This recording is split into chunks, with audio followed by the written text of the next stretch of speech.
Welcome, sales professionals, to List and Sell Online.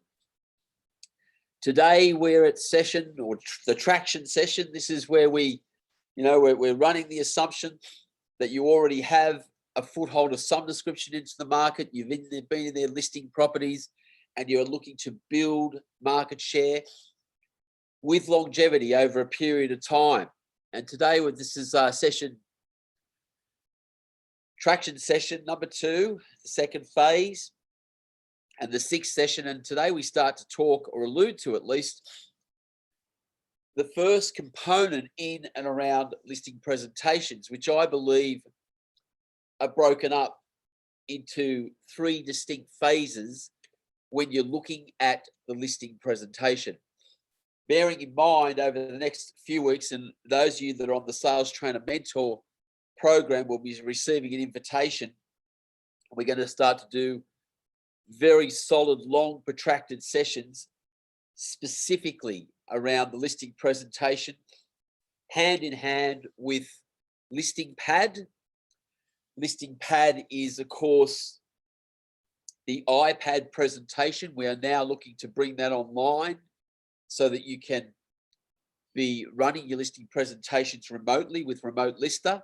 Hopefully we'll have that toward the end of the month. To be honest, it's reserved for those companies that have been with us for some time. That's where we'll be trialing it, if we can, almost immediately. So as I say, the presentation's broken up into 3 phases. The first, and I'll start by saying this, is preparation. And preparation is largely procedural. So it is basically about running a process to ensure that the platform is set for you to win the listing.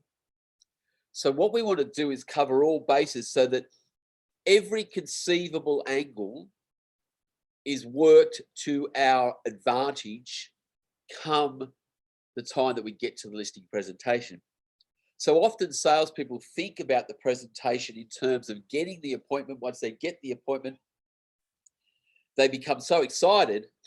Yes, they do prepare for the actual presentation without recognizing that all of the steps are initiated the moment the person has given the thumbs up to moving toward a listing presentation.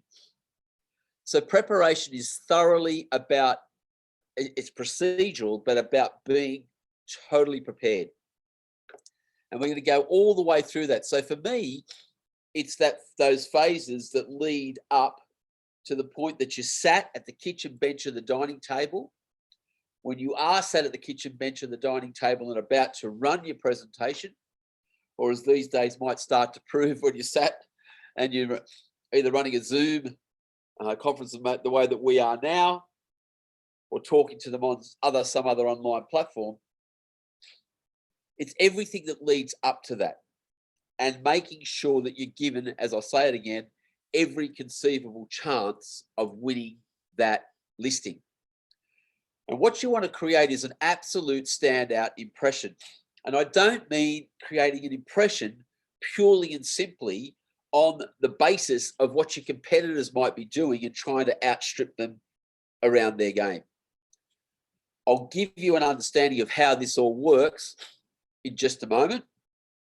Once you've hit that point where you sat down, well, you're in presentation mode.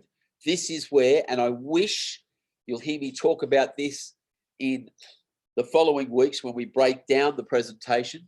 I wish it wasn't called a listing presentation. That kind of conjures up the idea of showing somebody something. I prefer the idea of calling the listing presentation a listing education. You know, if I come all the way back, and I'll expand on this when we get to this subject matter, but you know, the reality is that property sellers these days tend to choose agents, I believe, on the wrong criteria. It's not their fault. It's the way that what they're armed up with is enough for them to only really be able to present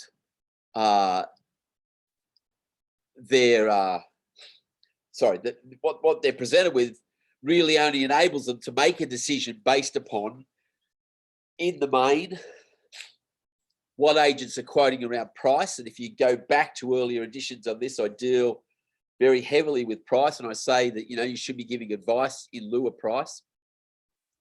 And it is the wrong way to choose an agent. And if once they get past price, they then tend to lean toward fees and other ancillary charges. So if, you know, marketing's being compensated somewhat, or fees are being negotiated down, they might start to judge agents around this. And they will definitely do that if the value that they're seeing is not consistent with the fee that's being sought.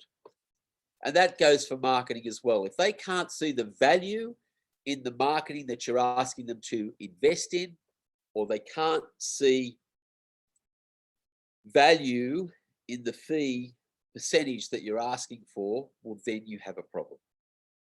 And we aim to show you over these next few sessions, not in depth. In the in-depth version, jump on board via Sales Trainer Mentor, and we'll do some big sessions on that. And those of you that are in Sales Trainer Mentor, you'll be automatically going into that, believe you me.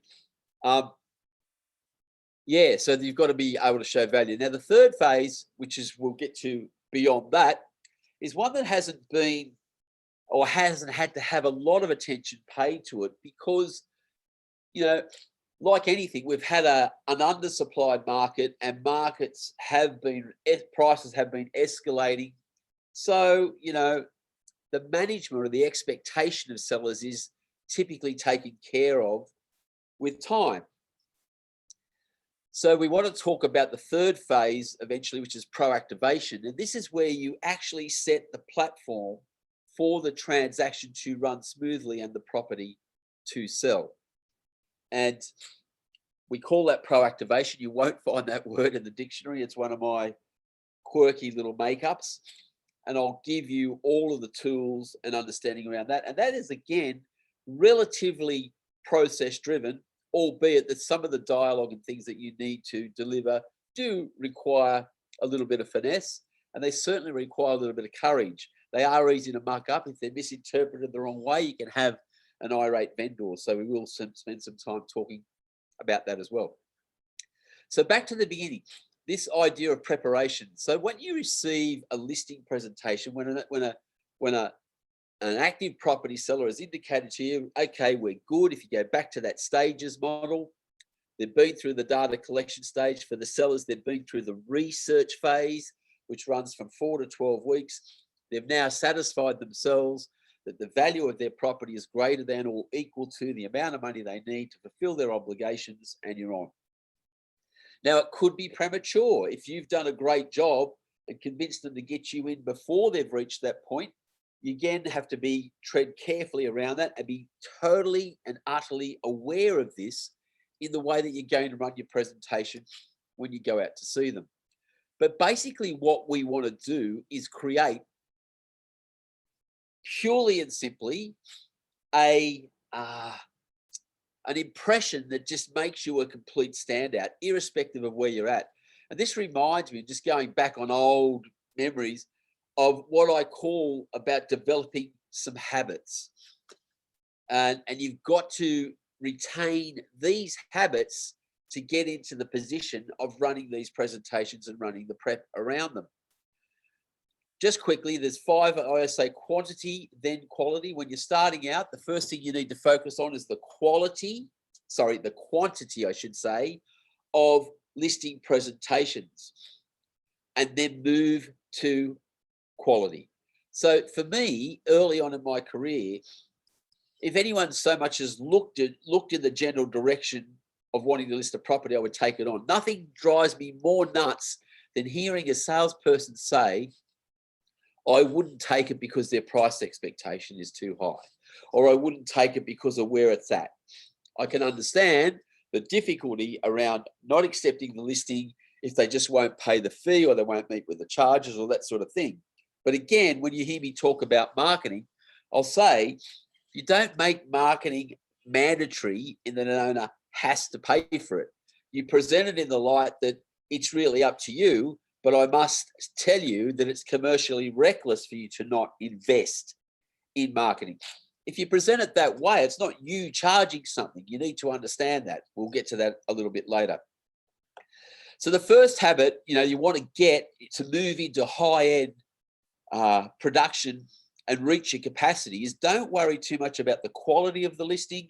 Just worry about the quantity that you're getting, and you want to get a great number, because obviously with that comes presence, because you'll have physical signboards in the area. The second habit is active seller prospecting. So active property sellers.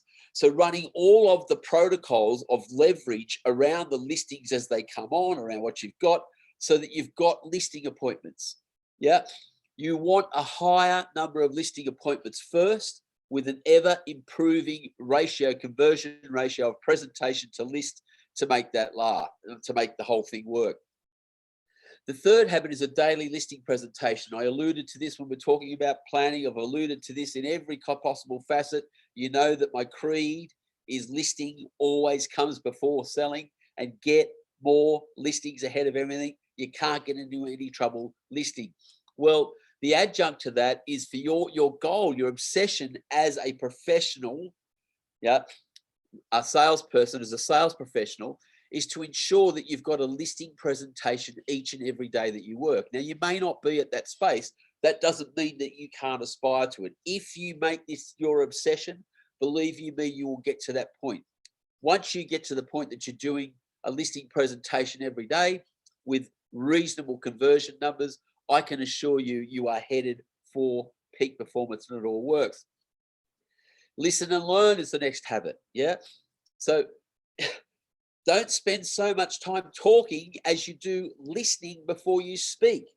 This just amazes me. Again, I think the thing that they've called it a listing presentation conjures up the idea that through nervousness, you just have to talk.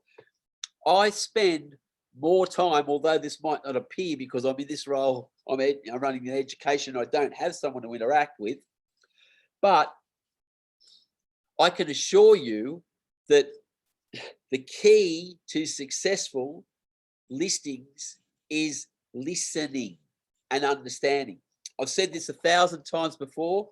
Most listings these days are won on a very small percentage of your knowledge. For me, it's probably somewhere between 5 and 10% of what I know needs to be presented to win the listing.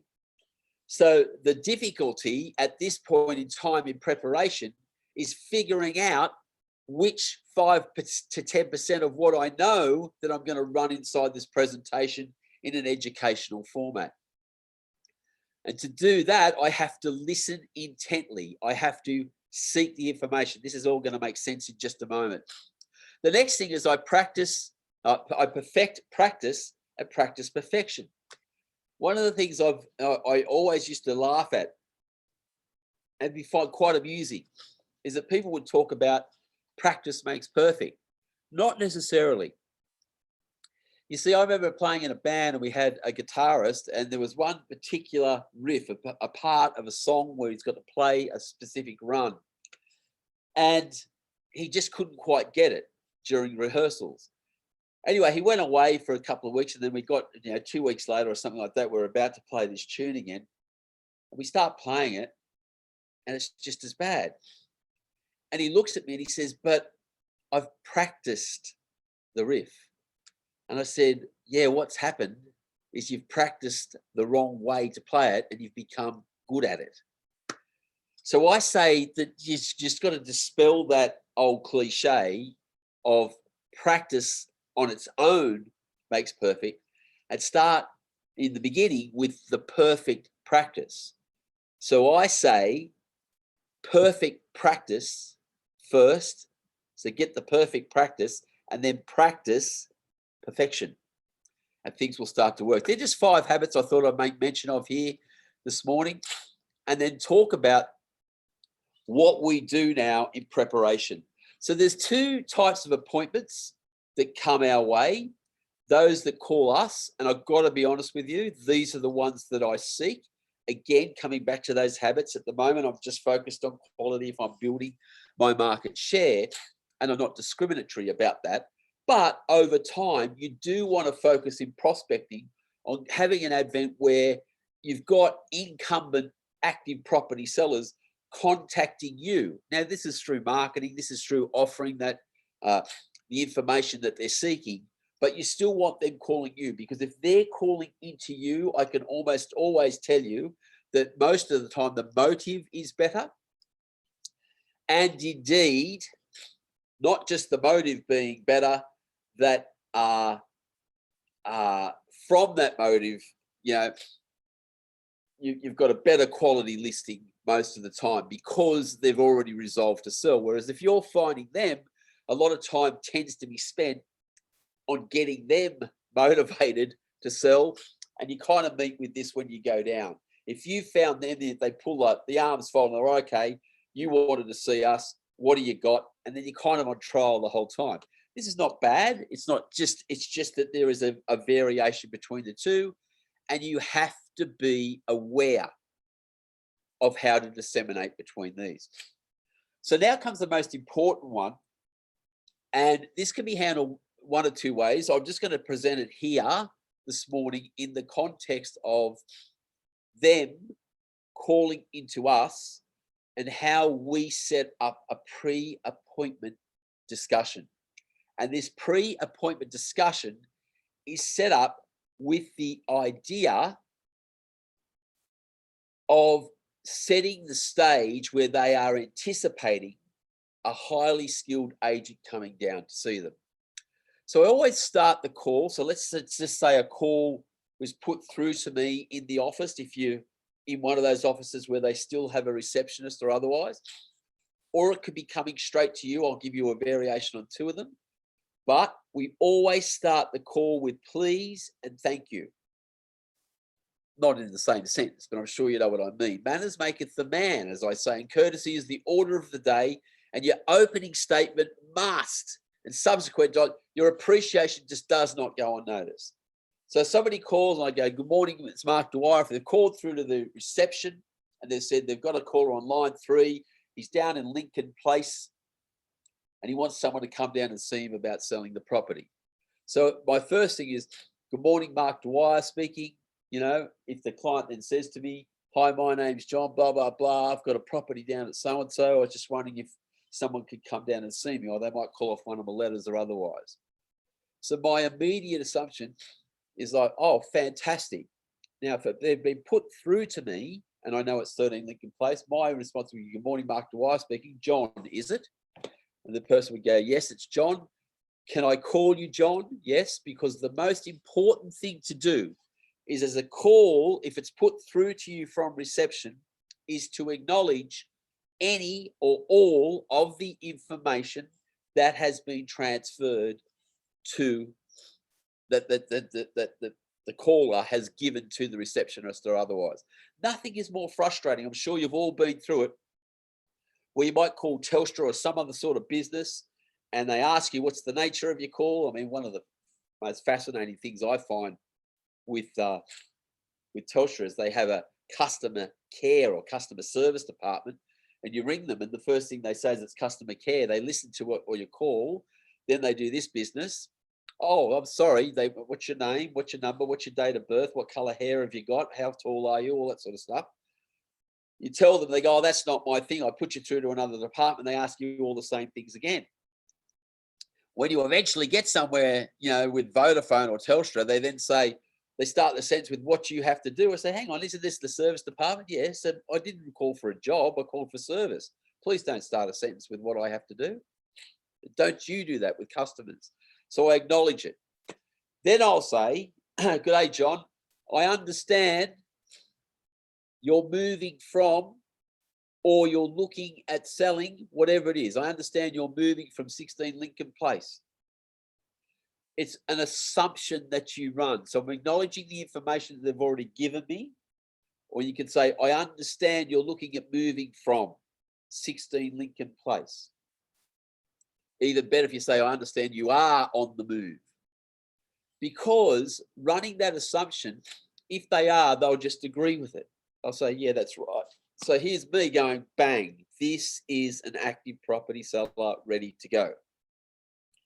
If they say, oh, look, at this point in time, we're just getting an idea, you still don't have to run the assumption that they're not selling, but you can't be absolutely sure they're good to go right now. So I assume they're selling. So I understand it's not. The next thing I move is I make, if you're actually putting these down in order, first of all, please and thank you. Second, acknowledgement. Now we've just run the assumption that they're selling in our dialogue.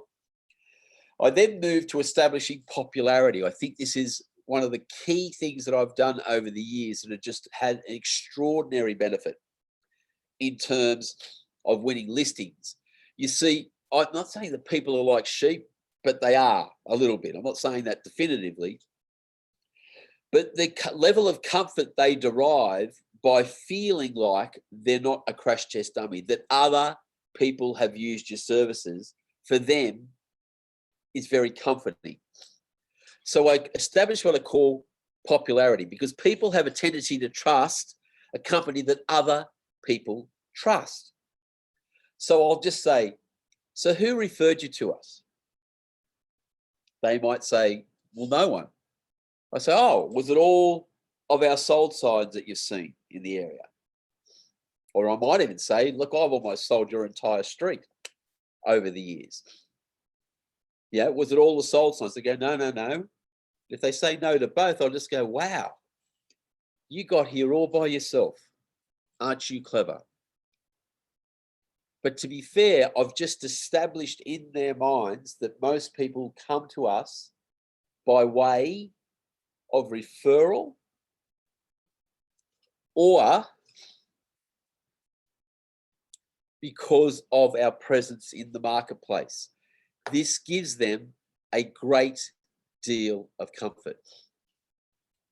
So I go, you've got to hear all by yourself. So I've established that. Now I'll say, so how many opinions were you looking for? Is it just us that you're seeking, or were you looking for other opinions? Now they might say, oh, we've got other agents coming down. They say, well, we've only just spoken to you at the moment. I might then say, would you like me to bring a colleague with me to get a second opinion? Now, before you sit there and laugh your head off, I've had an occasion where this has just worked beautifully. And if I can just bring someone in to just have a quick look, give me their opinion, and mitigate the need for them to get other agents in, so much the better. I'll then say to them, once I've actually established whether there is competition or not, I'm not going to encourage competition, but I'm just finding out where I sit in or around that competition. I'll then move to the next line where I'll say, so roughly what price range do you think your property falls in? Now they might say, well, I was hoping you were going to tell me that. I said, well, look, yeah, I can give you an opinion, but it is largely subjective. I'm just asking in the sense that I just want to come down there prepared with all of the information within the right price parameters for you to rely upon. And I'm sure you've been out there and done some research anyway. So roughly, where do you think it might fit? I'll be sure and give you my opinion at the same stage. But at the end of the day, you might even want to put this line in.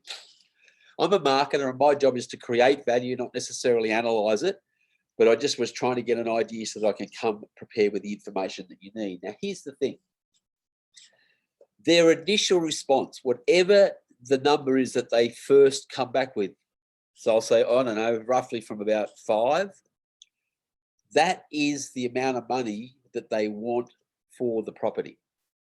And they'll then go off in the la-la land. They won't start with a realistic number. They'll start with where they believe the property will sell for, and then they'll ask for more again. Now, I want you to understand what's going on here.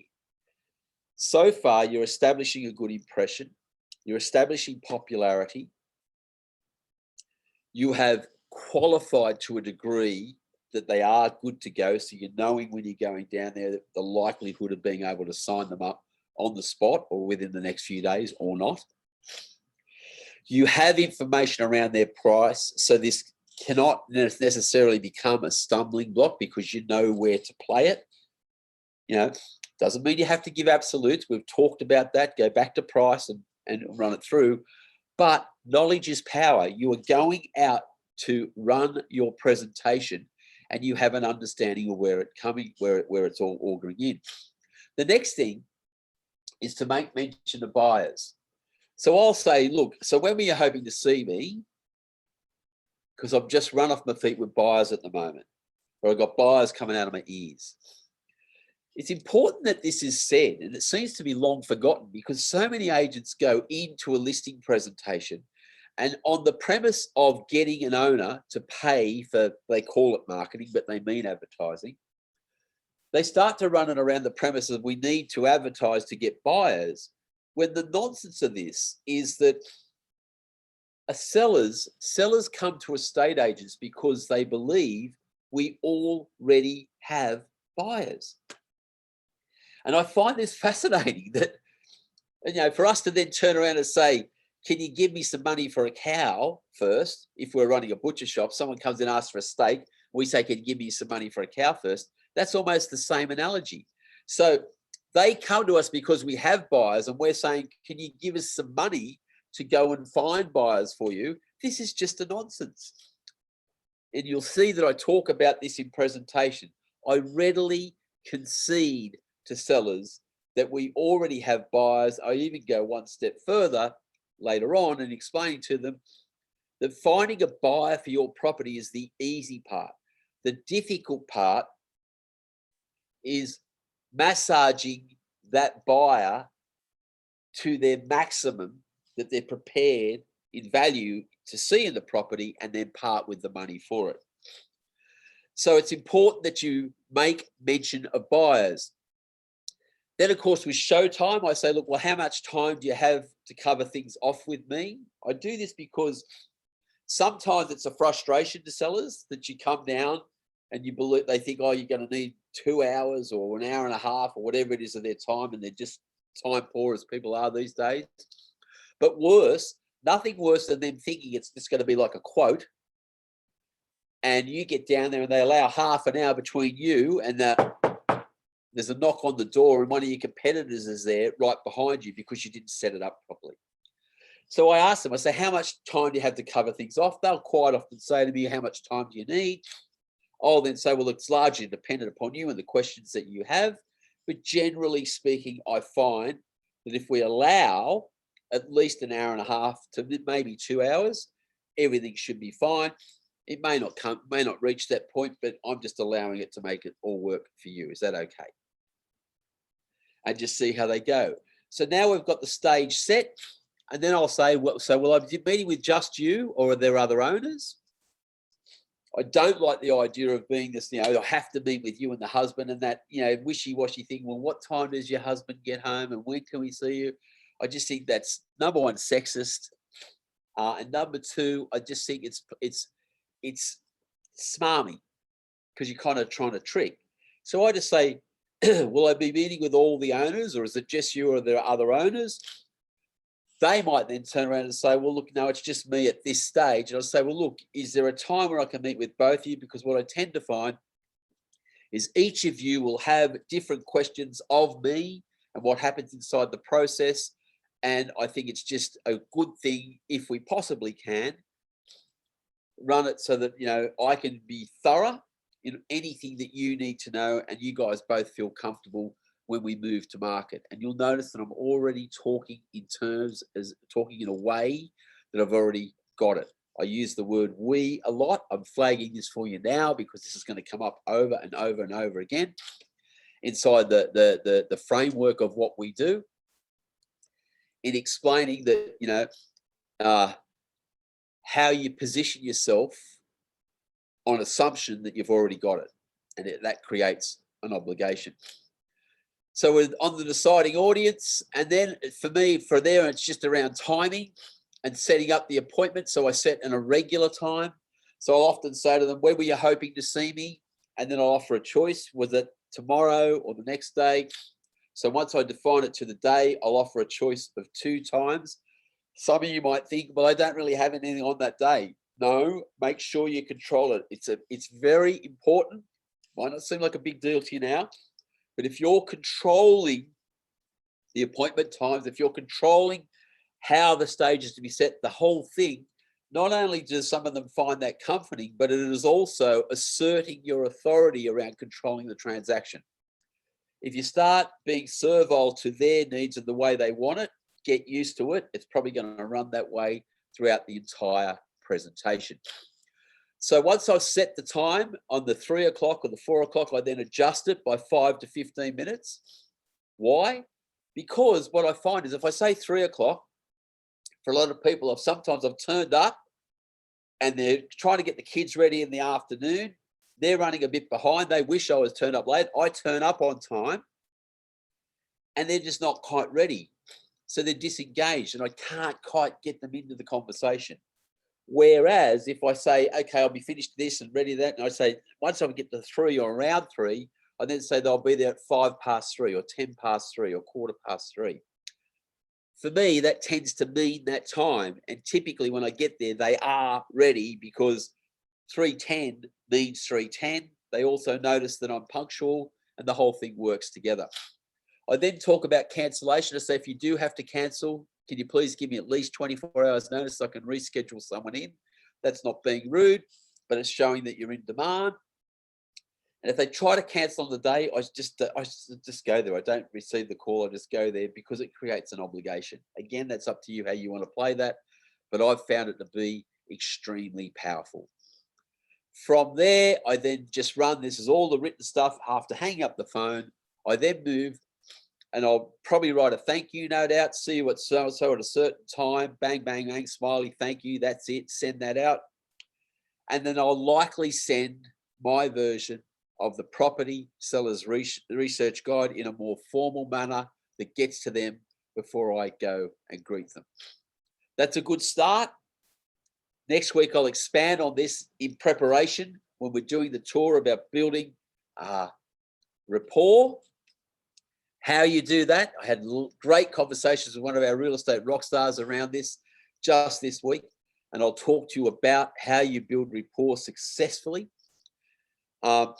How you identify client styles, understanding how people process information so that you can set the tone of your presentation and the questions and how you're actually going to run it when you sat at that kitchen bench or that dining table.